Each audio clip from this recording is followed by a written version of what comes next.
Notre Dame's 0-2 start has drawn plenty of criticism for the Irish defense, which has been a big reason for the slow start. Today, a former Irish defensive back and NFL veteran joins me to break down what's gone wrong under Chris Ash, how to fix it, and what it will take to get the season back on track. That's next.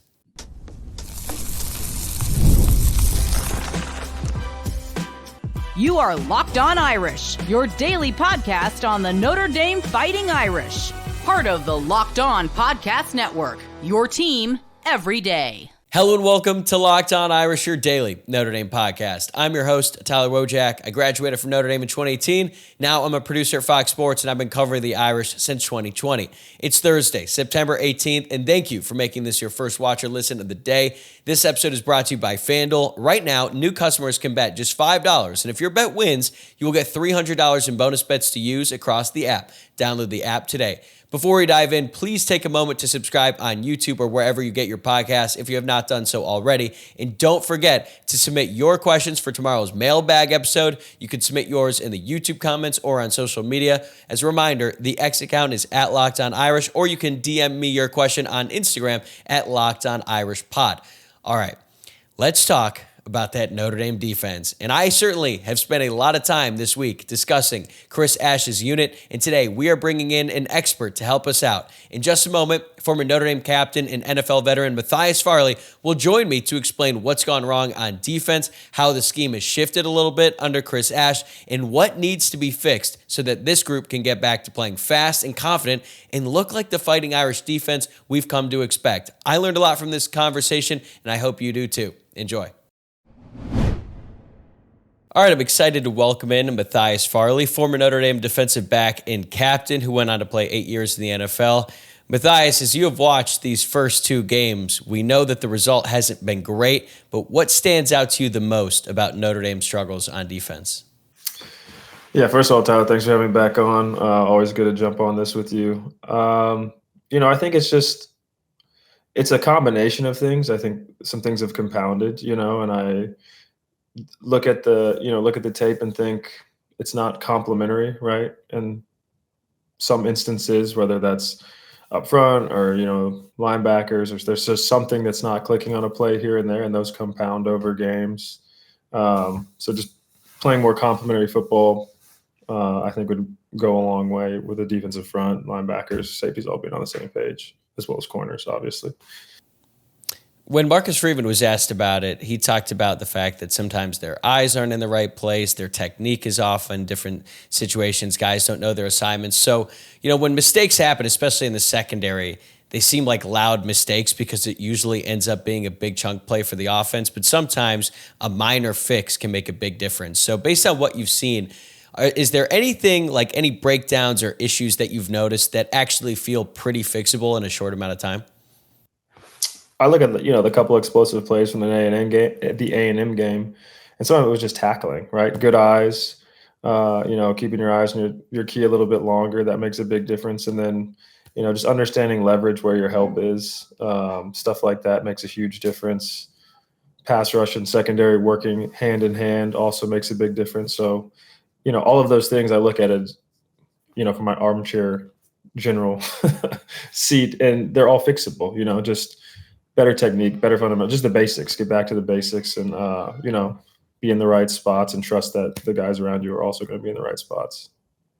You've kind of alluded to it already. The secondary hasn't really been helped out by the fact that defensive line hasn't been able to generate consistent pressure. And Marcus Freeman said in his press conference, quote, "We got to marry the front and the coverage in what we are asking our guys to do."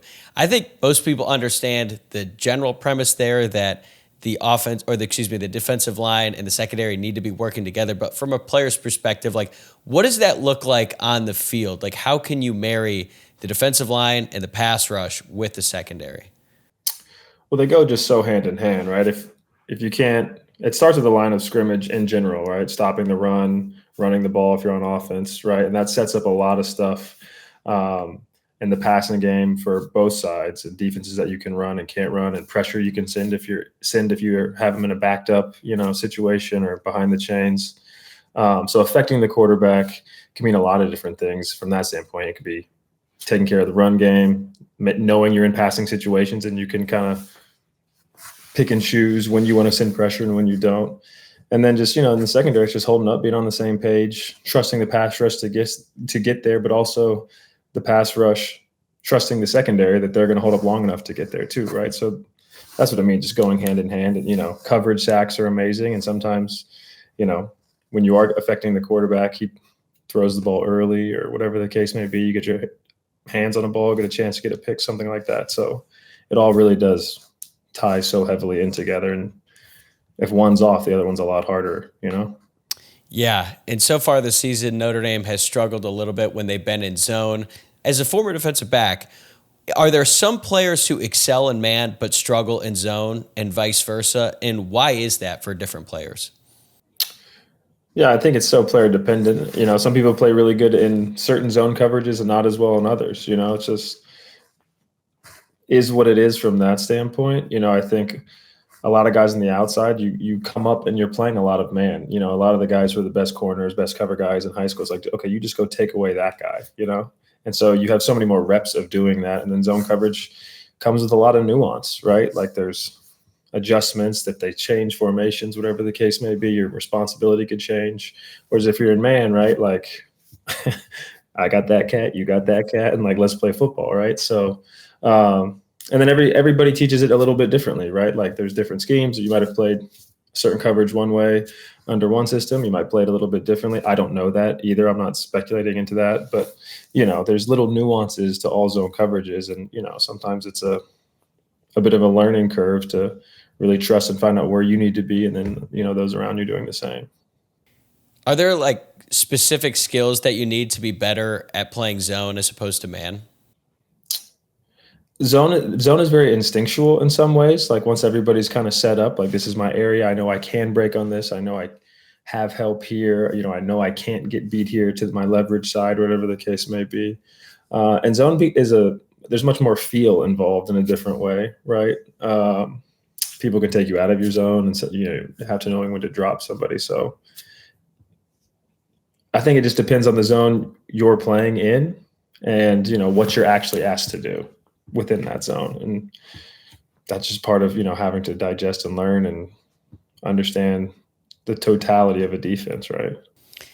Right. And I think one thing that's been really hard for Notre Dame fans to grasp is players who we know are good because we've seen them perform at a really high level. Guys like Adon Schuler, guys like Christian Gray have not been playing up to their standard right now. And I got to imagine that's really frustrating, especially for a defensive back, because it can feel like you're on an island out there sometimes. So for someone like Christian Gray, if you're going through a period when you're struggling, what are some different things that he could do? Maybe it's off the field, maybe it's on the practice field to regain some of that confidence, because we know he's a really good player. We've seen it. He just kind of needs to believe in himself, basically, and start to put that back on tape.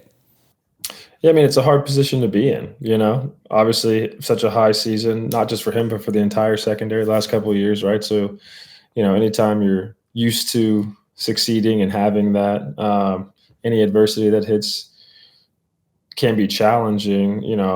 I would say, and I would encourage him that he already has it. He already has the ability. He already has everything that he needs, the intangibles. And so it's just, getting back to the basics and fundamentals, and also blocking out all the noise, right? Like you've already proven it. So it's not like you have to reinvent anything to be back in that same form that you were in very recently. And you went through a transition at defensive coordinator when you were at Notre Dame, going from Bob Diaco to Brian Van Gorder. And even if a coach comes in and they want to try to keep things the same, like how long did it take you guys to basically make that transition to a point where you felt like, okay, I really understand this new defensive scheme with the new defensive coordinator? It takes time. I think looking back, it was, Van Gorder came in the spring, and it was a whirlwind. I mean, some concepts in defense are all the same, right? Like there's only so many ways to play cover 2 or cover 4, right? Some little rules are different. So it's just a philosophy. And, some people major in, we played a lot of quarters, quarter, half with Diaco. And then we played a lot of fire zones and, one high, different schemes with Van Gorder. And so that was different. And situations where those things pop up where you're used to playing one thing and now you're like, okay, no, that's inevitably going to take a little bit of time. But again, it all just comes back to the basics and fundamentals and understanding like, okay, this is my job in this coverage. This is yours. And let's just play fast, right? Limit the thinking and play fast once everybody understands. Right. And sometimes it's just reps. Like, it's Yeah. not like everything on defense was going perfectly when Al Golden was first hired. They took some lumps along the way. They Yeah. lost their first 2 games that season, but then over time, things started to really click. And hopefully, Notre Dame can do the same under Chris Ash. But Ash has actually not been in the college game for a few years. He has experience in college, obviously, won a national championship when he was the co-defensive coordinator at Ohio State, but has spent the last few years in the NFL. I know that this is a pretty loaded question, and we could probably do an entire podcast on it. But when you look at modern defenses today, what are some of like the biggest differences that the average fan might be able to understand between an NFL defense and a college defense? That's a great question. There's a lot of differences. There's also a lot of similarities. I think something that I look at between the college and the NFL game is just the distance of the hashes, right? Like, there's not that much space. So a slot receiver it's kind of equidistant on both sides, and leverage becomes even more important when you have more space to win to or from your leverage. And, the hashes being different in college opens up more space for that. So, that's my armchair general vantage point, right? Like, if you're going to run an over route and you're an outside leverage, it's hard to keep up with that, right? So there's that. And then there's also just all the pressures that come with being in college right now, right? Like, it's not like these dudes are just going to watch film, get there early and watch film, come in and ask questions and watch film. Like, they have full class loads, balancing all the other things that go along with it, and dealing with also the professionalization in a way of college sport with NIL, right? So there's a lot of on their plates as the student athlete that's different than the NFL. And the guys in the NFL, like, you're in the NFL, so this is your job, right, to study and know where to be. And you're also with so many guys who have been there longer in the grand scheme of things to bring you along and teach you. And when everybody's learning at the same clip, that's also adds, a different level of complexity to the situation. Matthias and I still have a lot more to get to on the Notre Dame defense, and specifically what the players on the team have to do to get things back on track. But before we get to that, I want to tell you about DoorDash. It's almost the weekend, time to look back and crown this week's MVP on Who Delivered, powered by DoorDash. Just like you can win every Saturday with DoorDash Streaks, saving more every time you order, these players delivered when it mattered most. Let's break it down. For Notre Dame, Leonard Moore might have been the only player who delivered for the Irish defense against Texas A&M. Moore finished with an interception, 2 pass breakups, and only allowed 1 11-yard reception despite being targeted 5 times in the game.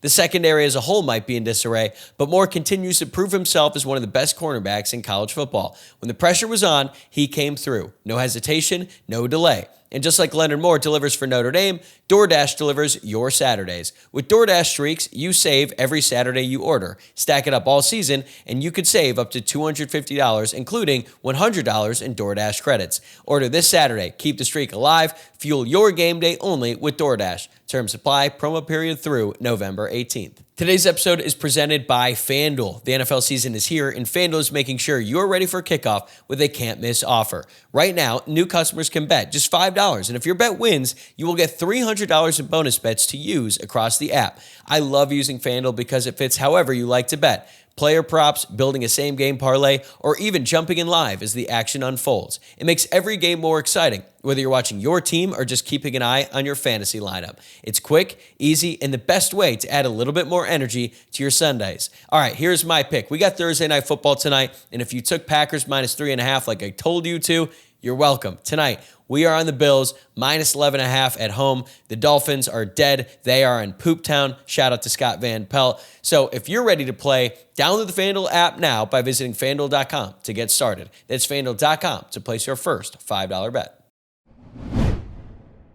When you were in the NFL, did you think the coverages were drastically different or more complex, specifically in zone? Or do you think that it was mostly the same, just kind of different rules applied due to some different circumstances? Like you mentioned, the hashes, obviously, there's more room in college if you're on one specific hash compared to the other. Or is it just kind of general philosophy as a whole? I mean, there's definitely a crossover, right? Like I said earlier, there's only so many ways to play certain coverages. I think the rules within them get changed, or if, some of them are blitzes and some of them aren't, there's all these different nuances to each individual coverage, even down to just the language used, right? something that could have meant one thing in one system is the same word and the same coverage, but means the opposite, right? So it's just that flipping of your brain can take time. Another thing I wanted to ask you about is the players and their role in this, because obviously a lot of people are pointing fingers at the coaching staff, and I think that they are at least partially to blame in this scenario, but the players have to take accountability as well, and specifically the captain. So after a tough start, especially for a team who had all kinds of expectations going into the season, what is the role of the veteran leaders in preventing panic, keeping everyone on the same page, staying focused so that they can get things back on track? I think first and foremost, they have to lead by example, keeping a calm, positive presence, positive voice, do the extra that's needed, demand that from each other if you're in a leadership role. I think that's always important to, have the team talk actually as a team, stuff like that. Team only, and I'm not saying team only meetings, but I think some of the big fruit in figuring out those times when you get off to a start that you don't want is collectively coming together independent of everything else, like figuring it out, for yourselves. And then just being a positive, like I said, just a positive voice. You don't have to reinvent the wheel, and just do the basic stuff better. Like the talent's all there, right? Just the fundamentals, angles, wrapping up, just like, it's not reinventing anything. It's just doing the little stuff better. That's all. Right. Do you remember a time, whether it be at Notre Dame or in the NFL, when the leaders had to really step up after dealing with some early season adversity, and how that kind of changed things going forward the rest of that season? Yeah, I mean, there's probably a dozen plus stories of that. I look back, we had a year, I think it was 2013 or 2014, we were like 8-4, and the leadership of that team, like Joe Schmidt was a very vocal leader at that time, and just several other guys. But I specifically remember Joe just being so poised and positive, and the way he worked, approaching everything. That has a huge ripple effect and can make a huge impact when you have just people like that, and ones who are leading by example and audibly as well. How does the situation change if you're a captain and let's say you didn't have a great practice or didn't have a great game, but you understand that people still look up to you? Like, how do you handle that moment? Because I think about a guy like Drake Bowen, who is a captain. He's still relatively young. Like, he's a redshirt sophomore. He gives up the game-winning touchdown. So I know that's got to sting for him, but still he has the responsibility to lead all the other guys on the team. So have you ever dealt with a situation like that, or have you seen someone kind of deal with that? Yeah, I think you just have to take ownership of it, right? It's not like anybody goes out and envisions playing a bad game. That's not what you prepare. That's not what you practice.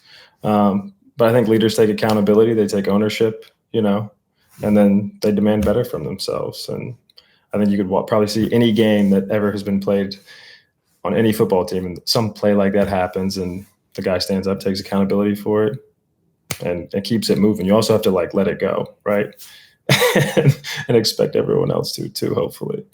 Yeah, you can't hang your head. That's not going to do anything good for anyone. But how important is having honest communication between the players and the coaches when things just aren't working out? Because, people pointed to the scheme, but the players have to take responsibility as well. Like, who is basically expected to come together with the coaching staff? Like, I would assume the captains. But how does that relationship work when things aren't going well?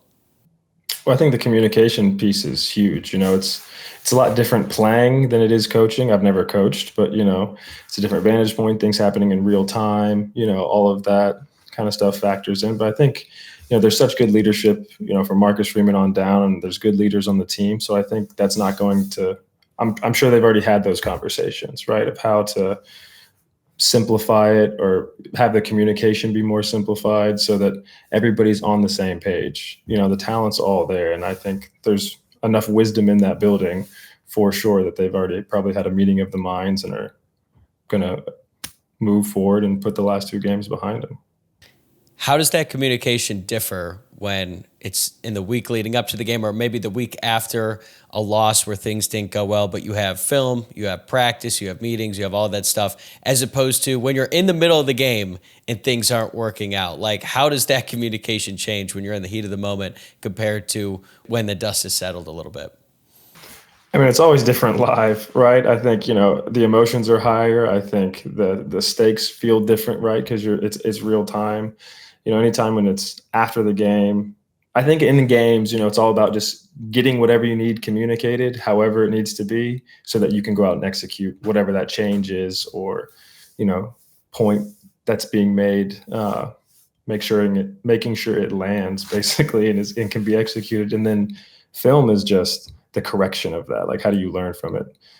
You've had time to process it, and players watch the tape. Obviously, coaches watch a ton of tape. And so you have things to talk about and build from. But in the moment, I mean, anything goes in the moment, probably. Yeah, I can imagine. I think a lot of people have said many things on the sideline that they otherwise would not repeat. Yeah, I'm sorry. I should not have said that way. It was just, that's just the way it is.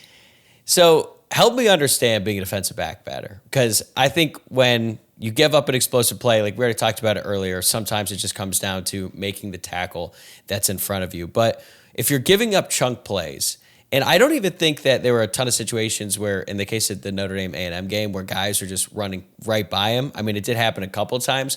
But what are like the first adjustments a defensive back and maybe the entire defensive backfield can make when they start giving up explosive plays in early games or early on in games? Like, what's an adjustment you could make there?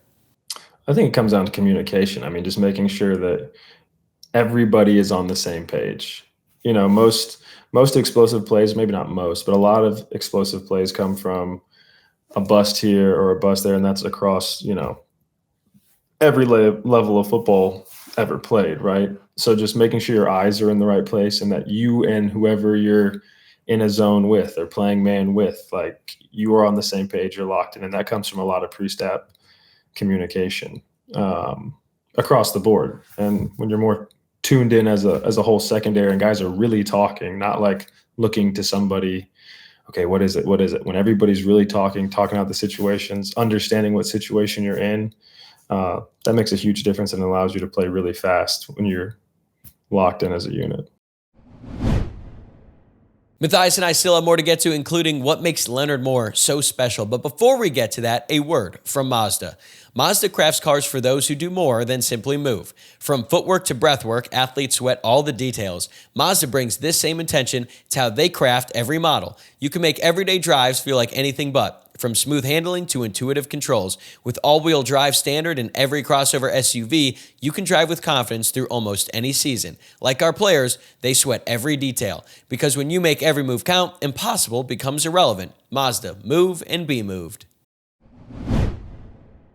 As it pertains to the tackling, how do you go about fixing that during the week? Because it's not like camp. You're not going to be in full pads. You're definitely not going to be bringing guys to the ground. So I think especially now in the modern game, there's just such limited hitting during practice in college, in the NFL. So if tackling is an issue, how do you go about fixing that? I mean, there's so many drills you can do that don't involve going to the ground. I think every team I ever played on had some sort of tackling period once or twice a week, where it's either taking the angle and it's a buso ball. There's wrapping up and rolling on a, pop up at every level. It's just a basic part of it. So I think you go harder on that and make it an emphasis in practice. Maybe you're not tackling, but it's thud, or, and you don't want to do that all week. Yeah. Nobody does. So, just implementing drills within, but also giving opportunities to have not maybe full live reps, but something close so that you're, ready to roll. So what do you think is going to happen with this Notre Dame defense? Obviously, Saturday night didn't go their way, and the coaching staff is going to come together. Marcus Freeman kind of alluded to the fact that he's going to spend a little bit more time in the defense. Like, what are your expectations for this group when they take on Purdue this Saturday?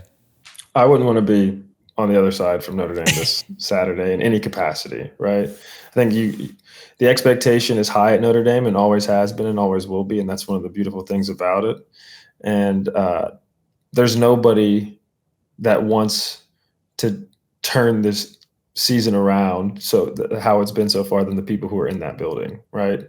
So we can sit here and say that there's nobody who's more motivated than the people in that building. So has the season got off to the way any of us wanted or envisioned? No, but again, I would not want to be lined up anywhere near somebody in a gold helmet on Saturday or the next Saturday or the next Saturday. Yeah, man, I hope you're right. And honestly, I hope that it works out for everyone in that team and that program. And I think for Chris Ash, especially if they go out and they have a good game on defense, that would do a lot of good for him. And last time we had you on, we talked about Chris Ash because you actually played for him when you were in Las Vegas, right? With the Raiders? Yep. Yeah. What gives you he's the my position confidence? coach. What gives you the confidence that he's going to be able to turn this thing around? Because when we had you on last time, you spoke really highly of him, and I absolutely believe that everything was great there. But he has a tall task in front of him. Yeah, I mean, he leads by engaging with the players, right? And I think he's always going to search for feedback. That's something that stood out for me in my relationship with him in Vegas. He was constantly searching and mining for what can we come together and do better and work better together. That's how we started almost every meeting. Obviously has a very advanced defensive mind. He's been, head coach, coordinator, been in the NFL, so very high pedigree in that regard. And also he just cares about the players. And I think that's gonna, those relationships being built are gonna bear fruit, and he's gonna turn around. I have full confidence. How good is Leonard Moore? He's freakishly good. I mean, a guy like that is really one of those guys you just roll the ball out and be like, okay, this is your job today, and we'll play 10 on 10. Yeah, basically that interception he had in the first half, Ridiculous. Watching it back, Marcel Reed kind of threw up his hands like, I don't know what to do there. He ran the route for him. He was looking at the ball like 5 steps into the route, like, oh, he's throwing it to me. Yeah, he's got it. He's got the juice for sure. He's got the size, he's got the length, the speed. Is there anything else you see from him technically where you're like, man, I just don't see this from a college player, especially one who's only a true sophomore? He's just poised. I think you saw that on the interception.